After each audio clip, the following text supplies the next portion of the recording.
Dear students, Assalamualaikum wa Rahmatullahi wa Barakatuh. Our today's topic is Allah is all hearing. Dear students, Allah created us. He created the world and everything in it. Allah is all powerful.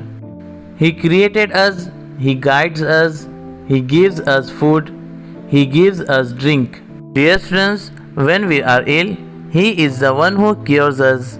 He gives life, He causes death, He forgives our mistakes, He hears our prayers.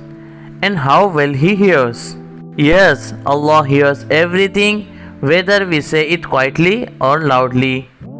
He even hears the silent cry of the heart. He hears even a whisper. He hears our prayers even if we don't use any words. He alone has the power to hear us so wonderfully. Nobody else can hear as Allah does. Allah hears us. He hears everything.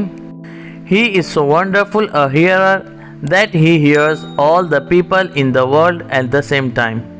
We can pray to Allah in our 5 daily prayers, but it is wonderful to pray to Him at any time of the day and night. We can pray to Him in our beds. We can pray to Him in our cars. We can pray to Him whenever we are. Dear students, you can pray to Him to make your daily work easy. You can pray to Him to get you out of your troubles and problems. You can pray to Him to make your wishes come true. Ask only Him for help. You can ask Him for help quietly or loudly. He hears everything all the time. And how well He hears! Allah can hear us even without moving our lips. He is a Samir. To believe in Him and to have faith in Him is a part of our Iman. So dear students, Allah is a Samir. It means Allah is all hearing.